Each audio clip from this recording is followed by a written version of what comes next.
Hi there, everybody. Coach Kevin here. Thursday session. That means three-team rotation, right? Focus weekly cycle in my periodization is defending and defending third. More specifically, we're going to implement the +1 principle using the winger to create an overload, a 2v1 overload on the flank by defending a throw-in.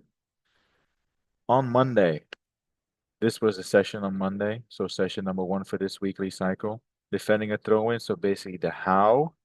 And then we went into a 2v2 situation. So the 1v1 obviously denied the turn. And once you go 2v2, 3v3, you try to lock them to one side and you focus on the angle of the press. And this is kind of what it looked like on Monday. I'm just going to let it play.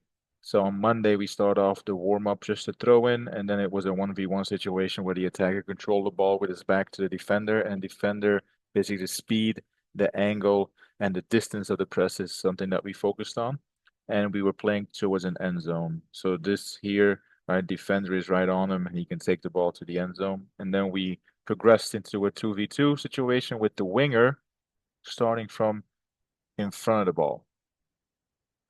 So the winger was trailing back because that was our current behavior. So one of my teams usually have the tendency to not be focused, not be disciplined. So they're actually just a little bit too late when we have a throw in conceded, right? So when we're defending a throw in, my winger is usually still thinking about, oh my God, I should have crossed, I should have dribbled it, etc. So there's always late. So that's why the number 11 here drops back to create the 2v1 and you try to lock them on one side. So the angle of the press, the speed of the press, and the distance of the press needs to be there. So basically, you want to force play backwards or stay on this side. So you want to close them down quickly. So that was Monday.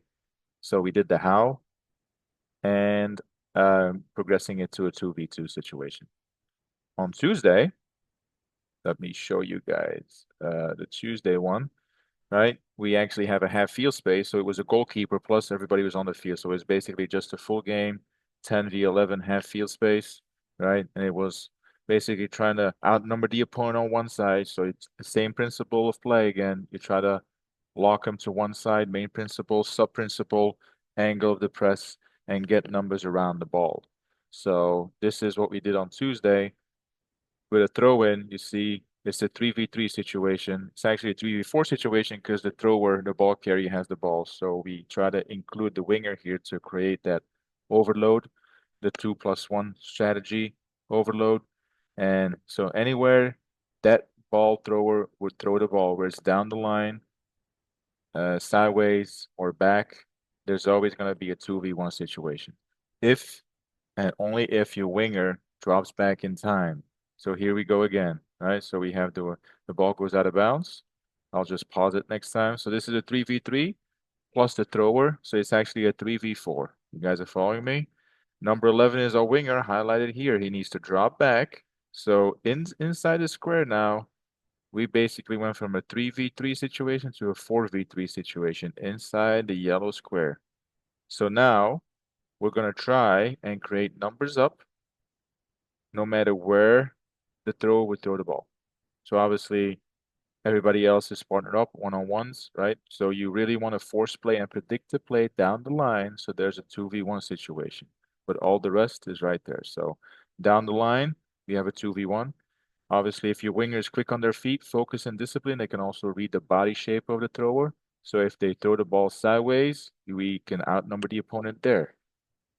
If they throw the ball long, we can outnumber the opponent there. So either way, there's always a 2v1 situation.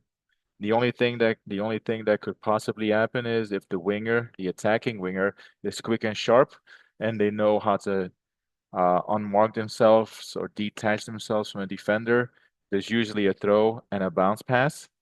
So the winger should get the fullback. So that's their identified player and identified area. So when the ball is played back, the winger should press. So obviously, once you start talking about defending and pressing, you have your speed of the press, you have your angle of the press, you have your timing of the press, you have your distance of the press, how close are you to the attacker, and your body shape. Which way are you pushing the attacker to? So that's basically what I mentioned here. So now if your angle of the press is correct and your distance of the press is close enough so you can actually guide them towards the sideline, because the sideline is also an extra defender when you're defending, right? It's a 2v2 situation, but the funnel and the space gets so small that at some point you guys will have a 2v1 situation just like so. And then you can play the ball long. So that's what we did on Tuesday because we had a half a field space.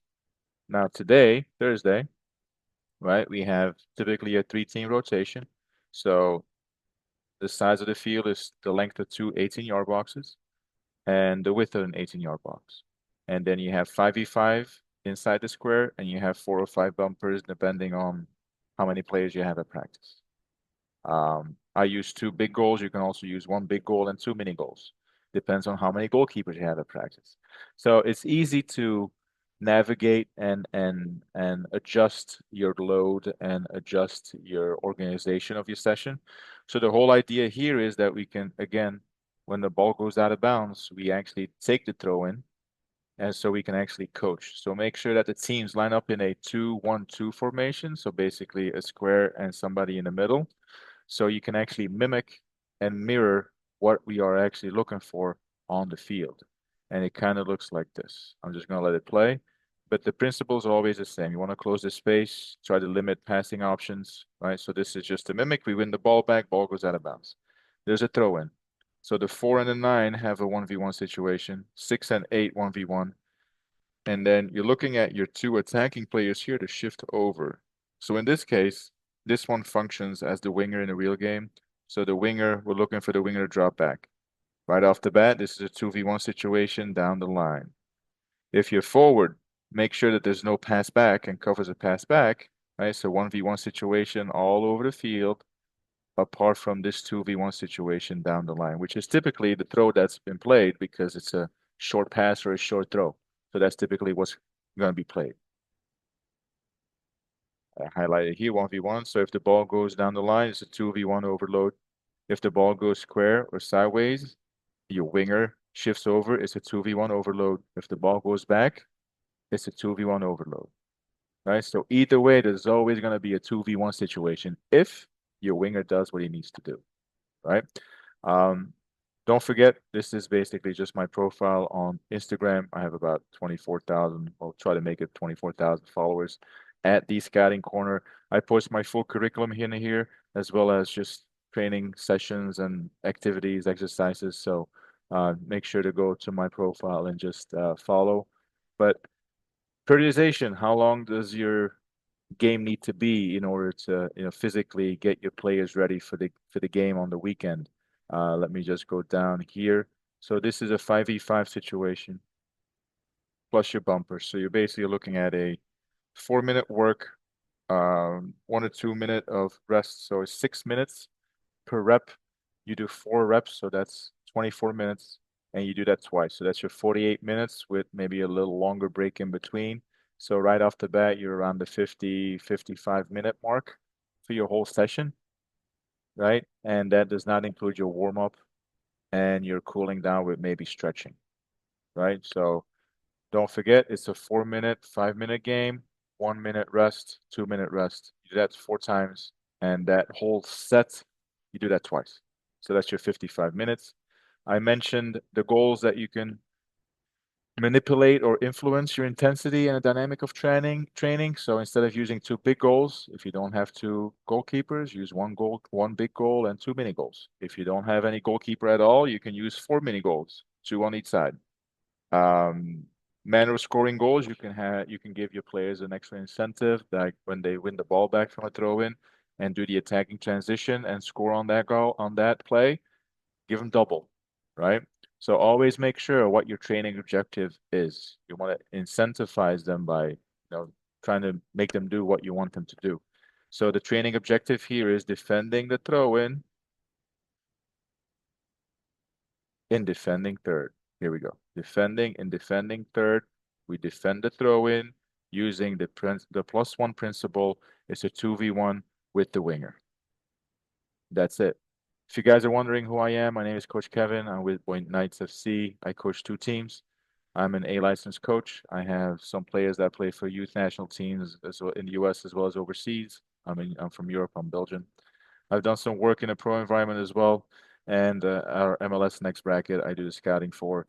here locally. So I'll open up my resume real quick. My template for my resume seems to get a lot of interest. So if you like my template, drop me a line. My contact details are online. So it tells you a little bit more about me, who I am, what I've done, what kind of licenses I have, where I've been, what kind of licenses I have. I'm director of coaching, club technical lead. I'm also part of the European Association of Scouts. Set pieces, position specialist, scouting, game analysis, opponent analysis. I have a bunch of certifications, so feel free to go over it on your time. I will include my link below, and I will also include the full tactical pad that I just shown you guys here on how to do it. So 3-team rotation, two teams in the middle. It's a 5v5, so 2-1-2 formation with bumpers. Make sure that when the ball goes out of bounds that there's a throw in so you can coach your topic, your objective, defend the throw in, and so you can actually coach the winger dropping back as well to create the 2v1 overload strategy. And I'm just gonna show you guys one more slide because I really want you guys to follow me. So my username on YouTube and Instagram are both the same. Here are my contact details. If you want my template, soccer resume template, reach out to me. I'll be happy to send it to you at the Scouting Corner on YouTube and on Instagram. And I'll be back maybe not tomorrow, probably Monday. Thank you. Bye.